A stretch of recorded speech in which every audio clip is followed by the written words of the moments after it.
Victor Wooten, Nashville, Tennessee. How you feeling, man? You had the first most important thing right now in the middle of all this. Are you healthy, man? You look happy and healthy. Yeah, happy and healthy, both Okay. of them.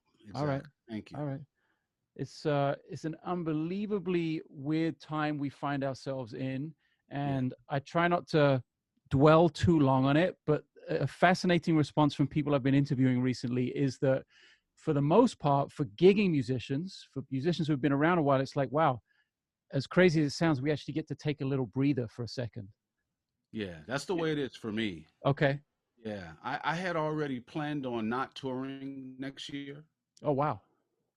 Yeah, and I wasn't gonna probably not even announce it to the public because if you don't see an artist for a year, sometimes you don't even notice. Right. But but my booking agents, manager, everybody knew. Flecktones, I'm not touring because I have four kids. One's out of college, the other one just started, and then I've got a Wow. 16-year-old and a 15-year-old. And I don't think I've been home for a full month of their lives, the 16 and 15-year-old, literally. Wow. So, and I keep trying, Yeah. but something always comes up, even this time. So, I was Wow. we're planning a whole year, let's do this work, put this money away, you know. And so now here I am at home a month already, Yeah. getting the time I asked for, but I'm going to have to tour next year. Okay. So I am making the most out of this. Yeah. I'm bugging my kids as much as possible. So does it feel good for like everyone involved, or is it a little bit of like, oh, what's going on here? I mean, I can really only speak for myself. I don't know what it feels like for my kids, but I hope they like it. But for me, I feel guilty saying it in the midst of this time where people are dying and sick. For me, it's been, and this, I hate to say it, but this is just in my little microcosm of my home in Nashville. Yeah. It's been like a dream come true. And that's me finding the big silver lining that comes with every tragedy. Right. Right. Tragedy. You have to, right? I mean, you can't. You got to find the good in it, I think. Yeah, and I Yeah. am, and I'm making the most of it. And I realize in my life, the better I can keep myself, the more I have to offer other people. Sure. So yeah, I have friends that are dying, friends that are sick, but I can feed them positivity. I can be healthy with them in mind and say, hey man, keep stay strong. You can do it. Has there been that kind of feeling to reach out to a lot of people you maybe haven't in a while? Of course, Yeah, of course. I've Yeah, my noticed that. my brother Joseph, a week or so ago, we were talking about this whole thing, and he was saying that times like this make us force us almost to do the things we should be doing all along. Right. So that's really my, I don't know what you call it, not mantra, but one of the things I'm doing is really making a list of all the things that I'm doing now because of this that I want to keep doing Yeah. when life comes back. And in this way, I know that at least from my part, I'm going to come back better than normal. A lot of people are talking about coming back to normal. Normal's what's got us to this place. Yeah. We need to come back better than normal. And one of the ways I'm doing it is by looking at the things that I want to take with me when we go back into some form of normality. And that's reaching out to the people that I love, making more time for my kids. I'm not going to die wishing I had played more gigs. Yeah. Yeah. If I'm sane enough to be alive in my last days, I'm going to wish I had spent more time with the loved ones and made sure they knew I loved them and things like that. And not just my immediate family, but my extended family. Right. And so I'm trying my best to do that, starting with my immediate family, which is why I haven't been online a lot. Right. I haven't done a house concert. I got to, I mean, there's enough of me online. I've done a lot of concerts. What I haven't done was be home with my family for a month Right. in over 16 years. Are you able to shut down the I don't want to say the creative side of your brain because I don't think that ever really shuts down, but the actual, the tangible element of that, the physical playing, do you feel the need to practice or to pick up the instrument or to write No, music? No? not at all. No, I can put that away easily, but it's because I'm doing it. My life is to do it every day. Right. whether it's teaching, doing a recording for someone, or mostly touring.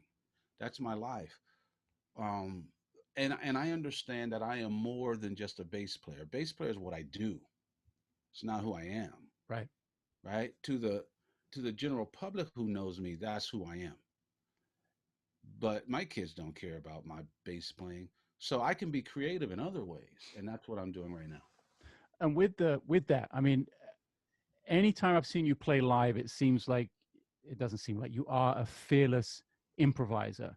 And with such a strong voice on your instrument and in your music, of course, is there ever a danger of relying on that thing you just talked about? Like there's so much of Victor Wooten, the bass player, that is the bigger picture for most people, I would imagine. Sure. Is there ever a tendency to like fall back on something that works, like the formula that people know you for? Well, And how do you manage to balance that, like being such a recognizable bass player, but still trying to put the music first?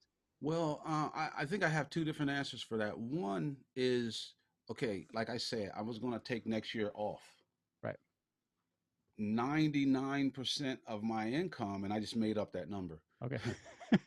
comes from touring Right. and music related stuff. So here I am talking about not doing that. Mm. And I got four kids, college, you know, a camp, mortgage, Yeah. So that's scary. Yeah. And I'm not afraid to admit it. It's a little scary, but I also know, did we mute for a second? Are we okay? No, we're okay. Okay, good. But I also know that, we've gotten here through all the trials and tribulations we've been through in our lives. We're still here. Right. So I know if I decide, okay, I'm not touring, in the end, I'm still going to be here. So I go into it with as clear vision as possible, but with also confidence and faith, whatever you want to call it. So yeah, part of it is afraid to go away from what's the biggest part of what's gotten me here. Right. A nice home in the woods. My kids don't have to worry. I already put one kid through college, another one's just started. That's because of music. Right. The other part of it is I've been battling this thing. I shouldn't say battling. I've been dealing with this condition called focal dystonia, Whoa. I which did makes not my know about hands. this. Oh yeah, Talk yeah. about that a second. Wow. Absolutely, but which makes my hands just almost like say no whenever I'm ready to play. So for me, who wants to keep moving forward in music, and I realize I've been dealing with this now between 15 and 20 years. Wow. Only been 2 years since I got a name for it. I just knew my hands don't seem to be working. So over the last 15, 20, close to 20 years, I've kind of been relying on what my hands will do, Wow. which is a lot of thumb stuff because my fingers quit working. Thumb Okay. stuff. Uh, So I is can. it the motion like here that is easier to work than the Yeah, micro motion of that's the? a whole lot easier to get these two hands to line up. Is nearly and I don't want to say nearly impossible. I can still do it, but But it's a not struggle. It's not natural. oh, not natural at all. Wow. Not at all. And it hasn't been in, well over a decade. So, but the public doesn't realize it because I'm just doing what I do. But I realize it and I fall back on stuff that's easier, uh, thumb stuff has been easier, even though that's not the same. I can pull that off, Okay. but I find myself falling back on that and not doing this so much. Or I might, play rhythms and hit the bass and spin around and and all this stuff that I know the crowd will go crazy over Right. and I'll I know how to make you quit listening, basically. you know. That's amazing. Is Yeah. now well now is the challenge to use what's working and be even more innovative than you've ever been with those things, like with the thumb stuff to find new stuff there. Well, that's the battle. The battle is looking for that new stuff or being frustrated over what you can't do Right. because the new stuff is still difficult. the stuff I can pull off is not new. Right. It's older stuff. And a lot of the stuff I used to be able to do, the stuff I did on a show of hands, classical thump, uh, can't play it, you Wow. know? Um, so it's a struggle. It's a struggle, but I've been very vocal about it. Once I found out a name for it, I've been vocal about it, and I found a lot of people that we all know who don't want the public to know they have it. Mm-hmm. Famous musicians, not just bass players, Yep. but they've reached out to me, and we're talking behind the scenes, and we're discovering hopefully cures and things like that. So Is even there a this, rehab process? Is there like hope for it to not be as yeah, strong? there's total hope. Okay. There are people who have cured it in different ways. Some of them literally have people, okay, I'm going to learn to play left-handed now, um, Huh. or musicians who just said, I'm going to just start writing or conducting or whatever. And now they realize this is, you know, they can look back 100 years and say, oh man, this musician, we didn't know what it was, but he must have had that. Right. But there are people who are looking at this condition in such new ways. And even this morning, I had my seventh or eighth consultation with this woman out of Spain who has a whole new, for me, a whole new look on it. Okay. And so we've been getting into the mindset, not just how to treat the symptoms, but what's causing it. Right. And so, yeah, there's definitely hope. I always say if it can go wrong, it can go right. So Great way to we're look at it. working on getting it right. And is I it got. Let me just say this: life, will kick you in the butt and make you prove what you always say. Right? I always tell people, look, I'm musical without a bass. Right? The bass lets you hear how musical I am. yeah. And now it's like life is saying, okay, prove it. Yeah. yeah. Right? Okay, you can't play the bass, prove how musical. You know what I mean? And Yeah. so it is making me stronger. How's your writing? Are you writing more as a result? Oh man, goodness. I just finished a three movement concerto for orchestra and bass. Yes. No, I can't play it, but Oh man. no, but Anytime you need to demo that, I'd gladly yeah, sight yeah. read it. Well, I got asked to write it by the Chicago Sinfonietta, and nice. I did a concerto where I co-wrote one with a woman named Connie Ellisor out of Nashville. Okay. And so that same symphony, we did it with five symphonies, and one of them, the one in Chicago, asked me to do another one. I said I'd be happy to, but I'd like to do one by myself instead of co-writing it. Connie Ellisor is amazing. Right. The best way for me to get into it was with her, but now Okay. can I do it by myself? So they said okay, and I did it, and we were supposed to do it in May, perform it in May. Fortunately for me, Yeah. it's postponed. Okay. So I have more time to work on it and learn it. And I'm playing the bow bass. I don't know if you've seen my bow Yeah. bass. Yeah. Absolutely. I'm playing that in two of the three movements. And but it's a struggle. It's a struggle to play. Nothing's really hard about it Okay. for my part, but simple things are very, very difficult. How much and in which lane did you dive into when you were writing that? Like, how strong was your kind of vertical voicing for orchestra or your horizontal kind of inner moving part and counterpoint thing previous to this? Um, I don't know. okay. I mean, this thing may suck. I don't know, but I love it. You Wow. know, That's what matters. That's what will I, shine through at the end of the day, I right? believe, I really believe so. I went the musical route. I didn't want to go, the Paganini route where you got one guy out front who's just killing it and the orchestra as a background. No, I wanted to show what the bass player does and let the violinist take it for a while and let me be a bass player and show the symphonic world what a bass does. Right. And then I get to go forward so I can show my fans what the bass can do with a symphony. So I did both. But I started with melodies. I wrote the whole thing based around my song, the lesson. Right. Right, boom, boom, Nice. ba-da, dun, dun, dun. I started with that, and I just started with that melody, and did this with it. I didn't know if this was the first movement, the last, or the second. I had no idea. I just started doing this, right. one instrument at a time.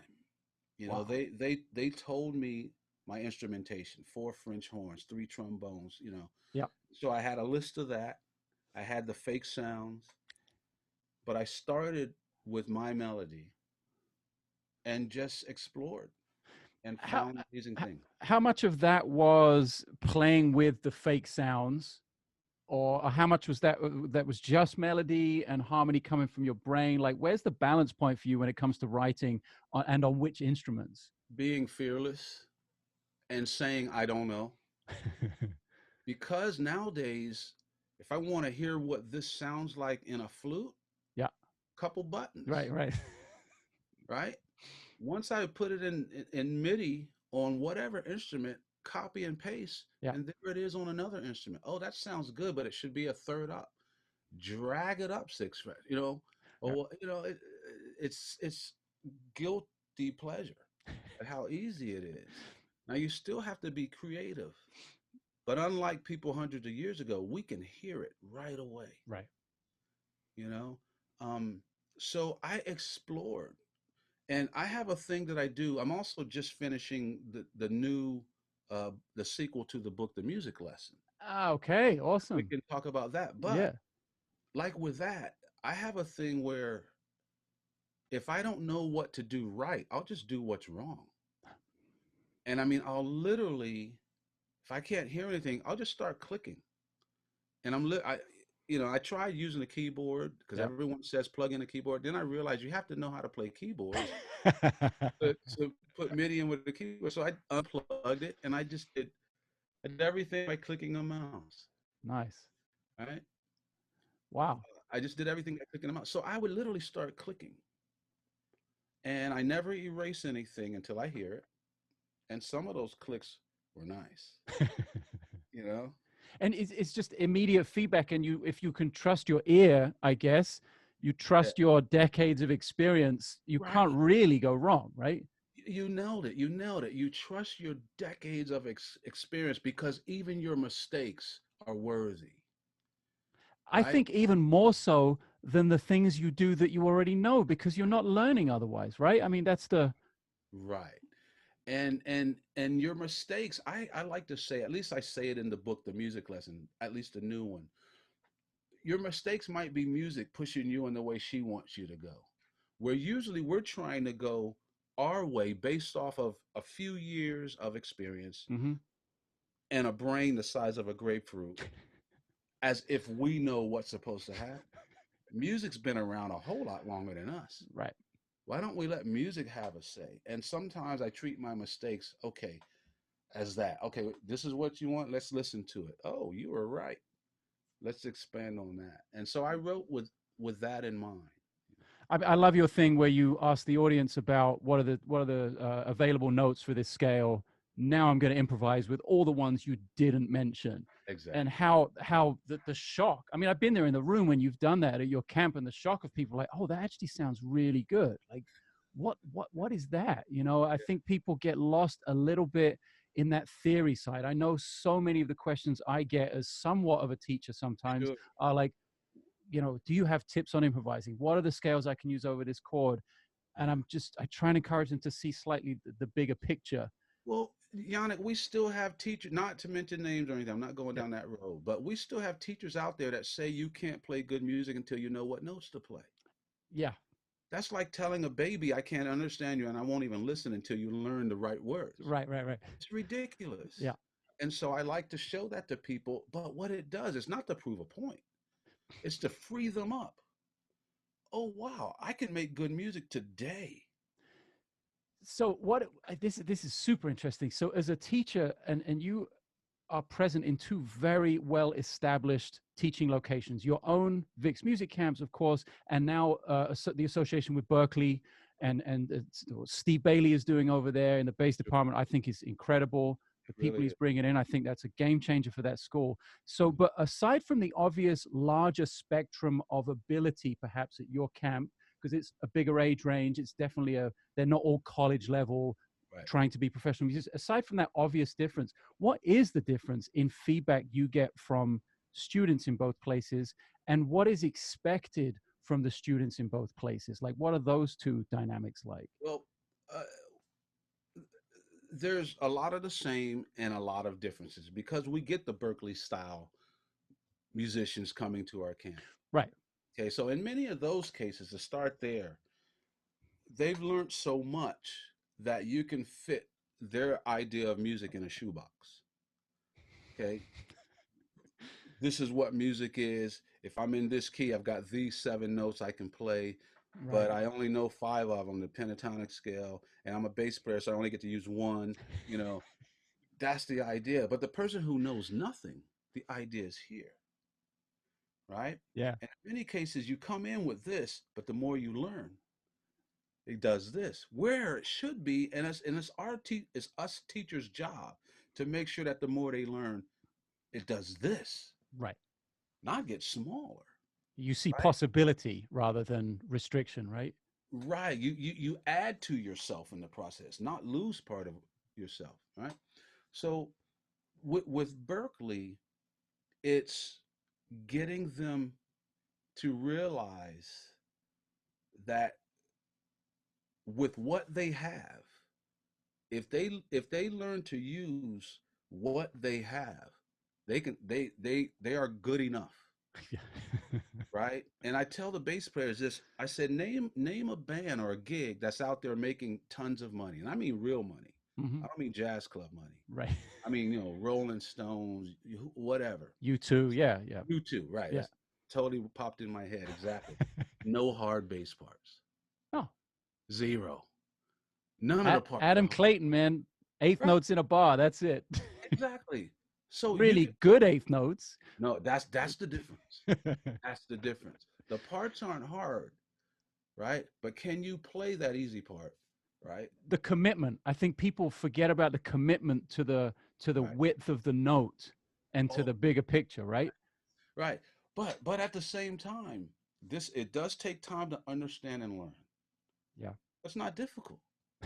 It's not soloing through giant steps. Yeah.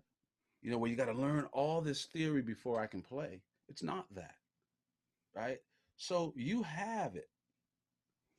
It's taking it and getting really good at this. Where we're going to look over here and then have to come back to this. Where we're already here, let's deal with this as we move forward. So showing, and I hate to just use Berkeley, the Berkeley style student, that hey, this is where it's really at.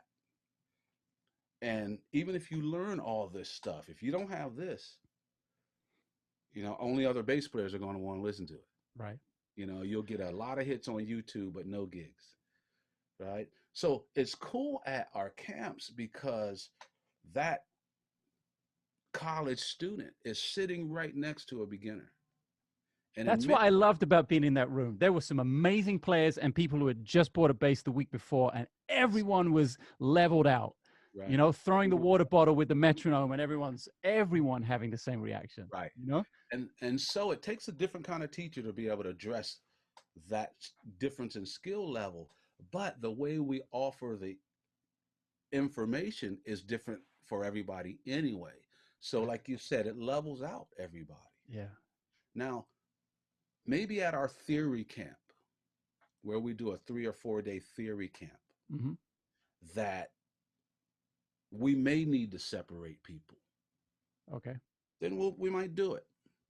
But in some cases, when I'm doing the theory of space, the theory of dynamics, because every part of music should have a theory to it, not just notes. right. We dive deep into notes, but nobody dives deep into space, right? Arguably, maybe the most important part of the whole thing, especially as bass players, right? I mean, Absolutely, absolutely. So now, when I'm doing that talk or that demonstration, that lesson at theory camp, everybody's together okay, because for the most part, I know you haven't had this. But if we're just going to teach key signatures, triads, chord, high level harmony, yeah, there's no need to put the beginner in that same class as the Berkeley student. sure. So we'll separate when we need to. But at a lot of times at our camps, like you saw, everybody is together. Amazing. I've something that has stayed with me, like that day coming out in the room with you and Steve stays with me every day. I think about that. I Me, appreciate who's been playing for some couple of decades or something, and it made an impact. Like that is testament to the fact that it makes an impact on really any level. I You appreciate know. it. And I must say too that even still we have people talking about your performance there, Oh man. and literally, and what you offered, you know, your uses of the pedals and how you could explain all of that. Of course you're playing, you know, we all know that and expect that, but you went beyond just I can play, you know, and just how you market, how you your online stuff, you know, you had so much more to offer than just, hey, here's some notes to play. And That's good, everybody, right? You got to try and I guess you have to try and get people out of their little comfort zone of thinking a little bit, well, right? I mean, that would make sense, wouldn't it? But not Right. everybody does that.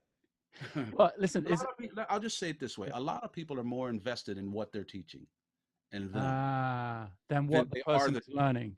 bingo. Yeah. They're more invested in themselves than the student, and the Wow. student suffers. Yeah. Okay, so we've looked at it now from how you see it now as Vic in 2020 teaching in this place. You didn't just arrive at this moment and this perspective Right. age 3 or whenever you started playing the bass. Do you remember this perspective of what it was like for you to absorb music as a child and the way you consume music and learn now and how that informs your teaching process?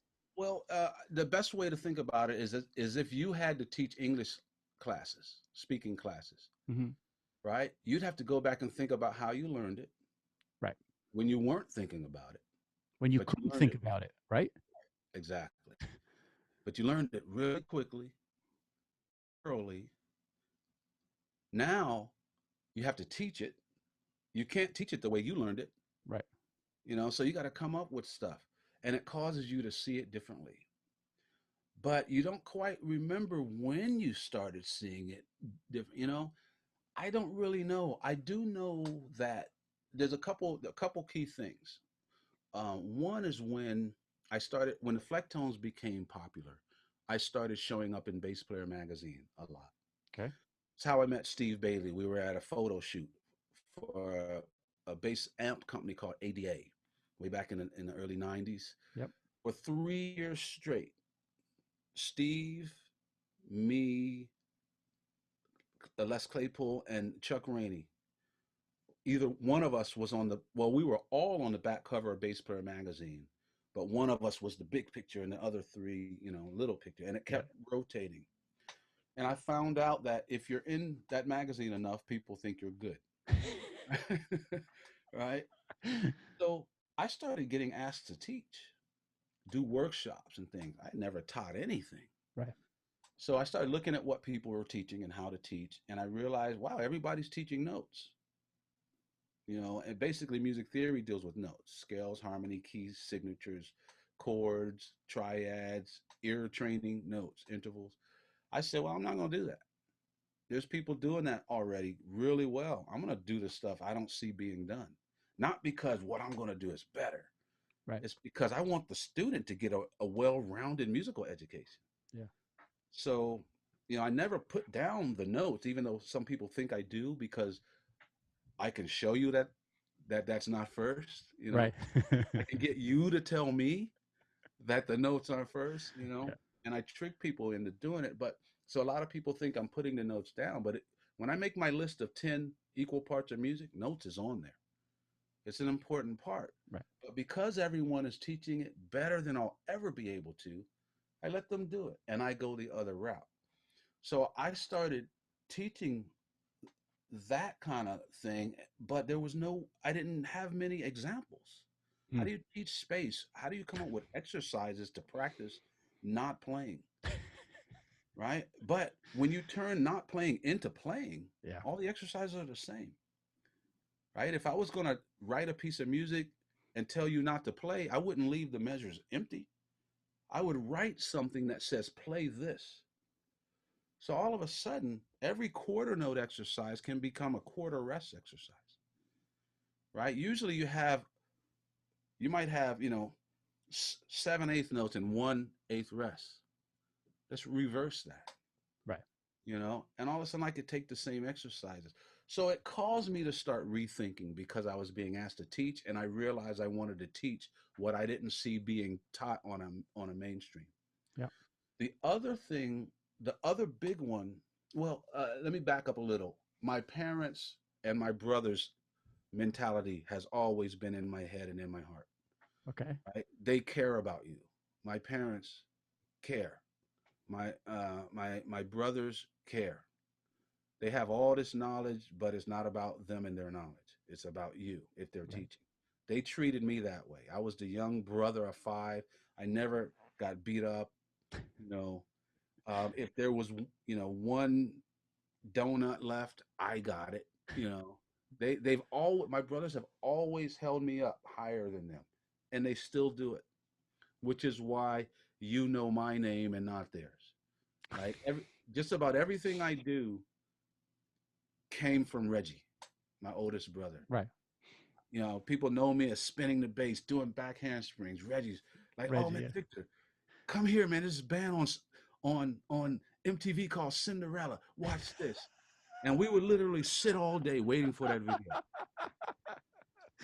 And Reggie would say, go ahead, I'll watch. You go out and play. I'll call you if I see it.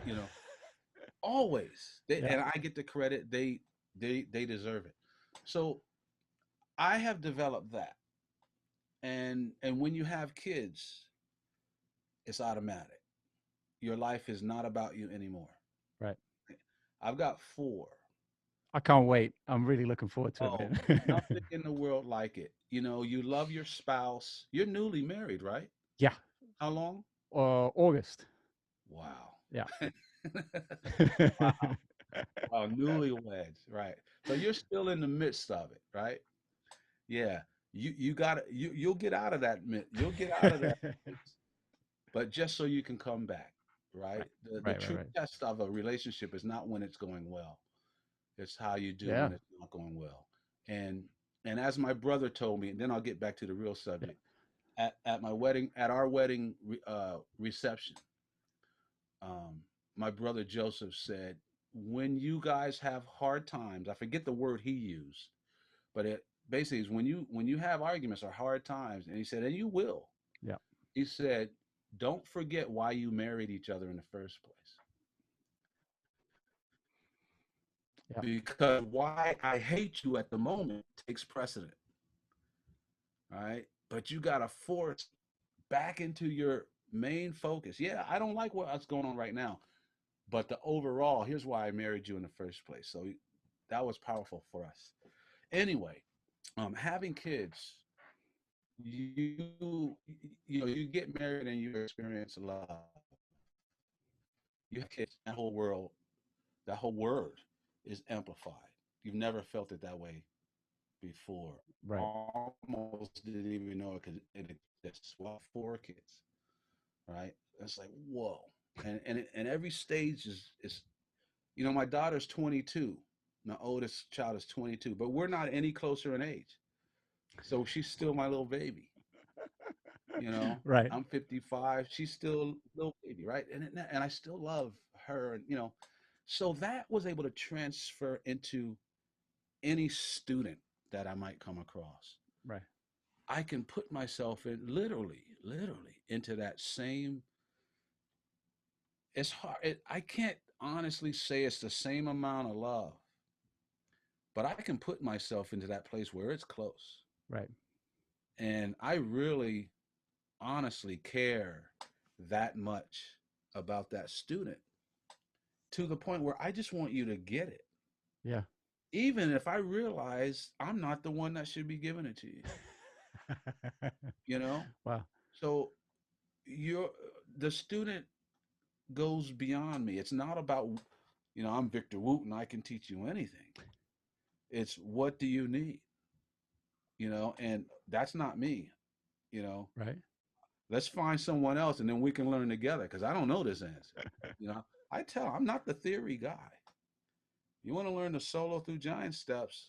I mean, we could do a chord a week and then I can help you because I can solo through giant steps at that tempo. That's a nice ballad tempo right there, man.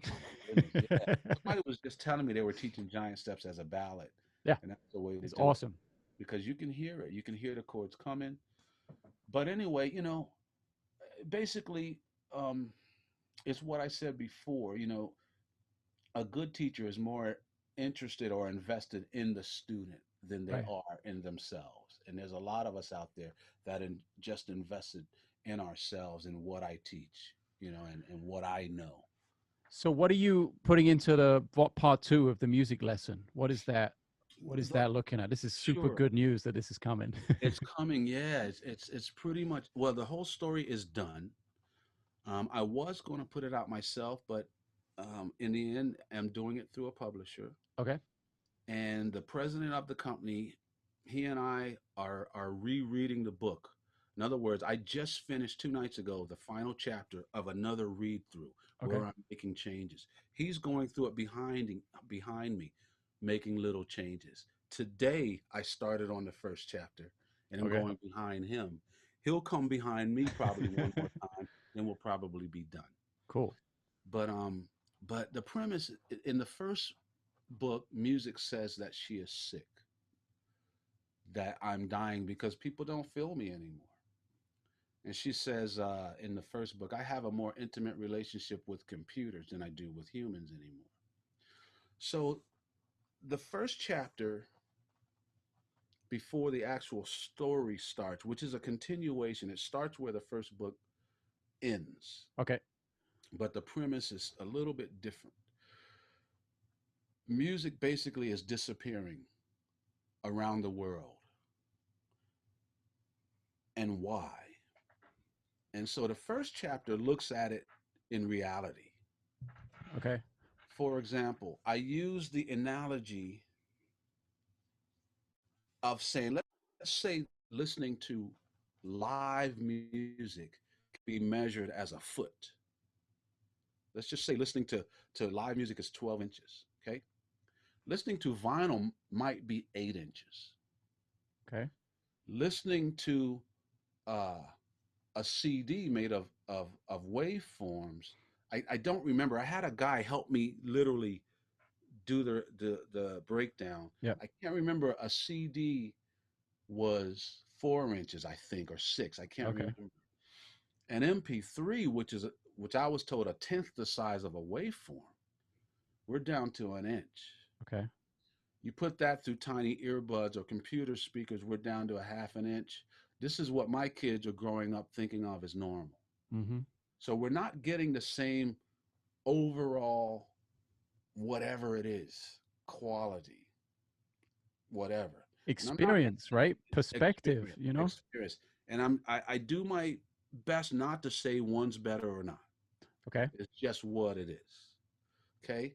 Now think about, oh, and I relate it to, well, I'll come to that in a minute. Every all the music that we hear currently is pitch corrected. Mm. Okay, musically and vocally. All right. So we're not hearing all the pitches. Right. There's no Yours and my no nuance. no, yours and my favorite singers sang out of tune. Yeah, yeah, for They sure. bend it. They bend it, and that's where you go. Ooh, Yeah. yeah, Sarah Vaughan, Shaka Yes. Khan. Yeah. Ooh, So we're not getting all the pitches.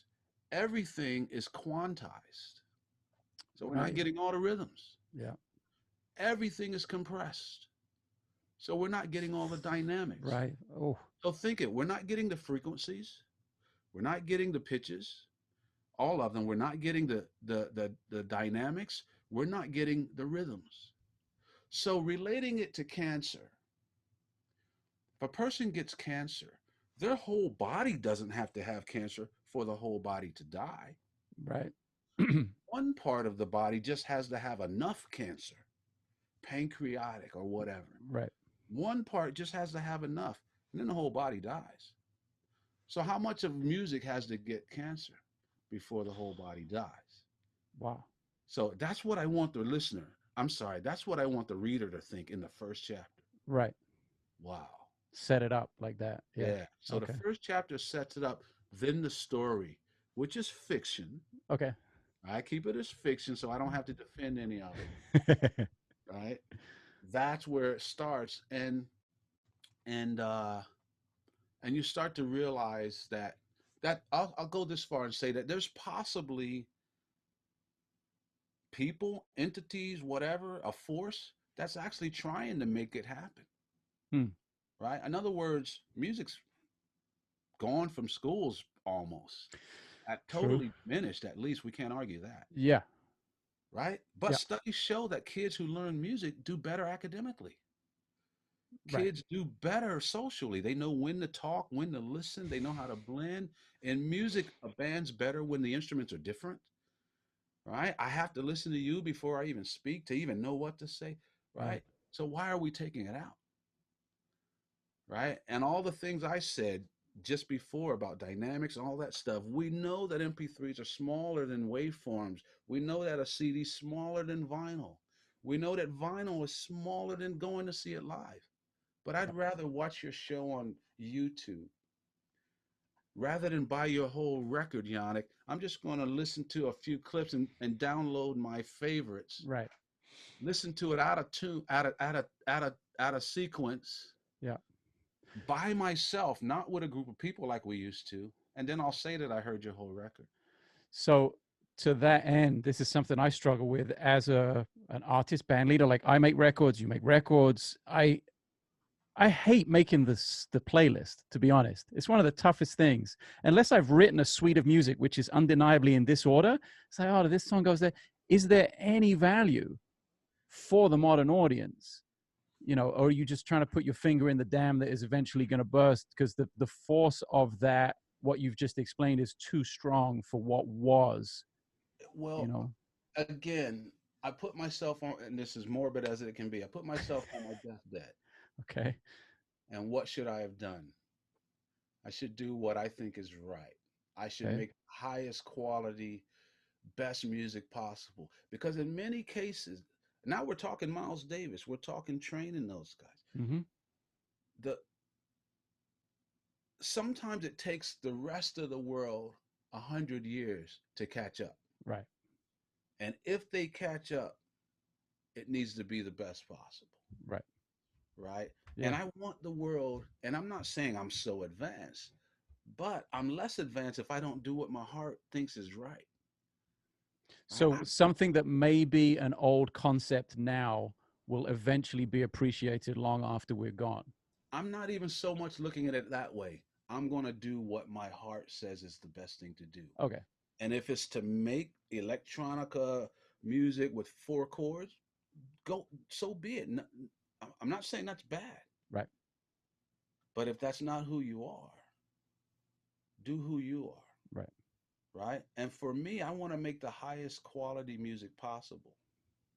Now, I make sure that that high quality music is available as an MP3, Okay. is available, but I also make sure it's available as a vinyl. And then I'm also going to play it live.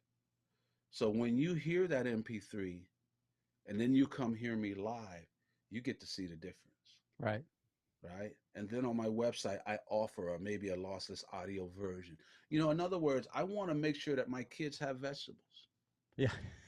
Yeah, I can make them happy and take them to fast food, Yeah. or I can do what I know is going to make them healthier. Right.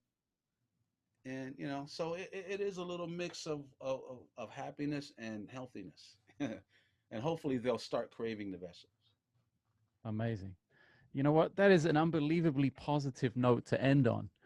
I think, man, that's so good. That's really food for thought. Thank you. And I got to thank you, for your time. And it's just always an amazing experience to spend time with you. We don't get to do it that often. And I appreciate every time it happens. Well, And same with you, Yannick. I really admire you because I I know that you are more than a top-notch musician. You teach. You're athletic. You have that whole side. You are trying you to be stuck in the house right now. It's crazy. I understand. I understand. But you have a whole lot going on, and so that somebody, music the bass might draw someone to you, but once they find you, they're going to see a whole nother world too, that has the opportunity of even making them better. And I really love people that are like that. So I appreciate you Well, taking thank you, man. on your show. All right, man. Well, thank you. And may you all stay healthy and happy through this whole thing. Yeah. I love you, man. Thank you so much. Love you too, and happy new life with your wife. Yeah, thank you, man. I'll see you. I Oh, don't no need to rush the kids. yeah. No need to rush it. You No, got time because once they're here, they need your time. yeah. And And we're don't do what I did. You know, being away all the time. well, we're both bass players. Yes. And luckily my wife hates touring. Yeah. So at least one of us is going to be here. Awesome. Cool, Thanks, man. All right, man. Much. dude. Take it easy. I'll see you. Bye-bye. Bye.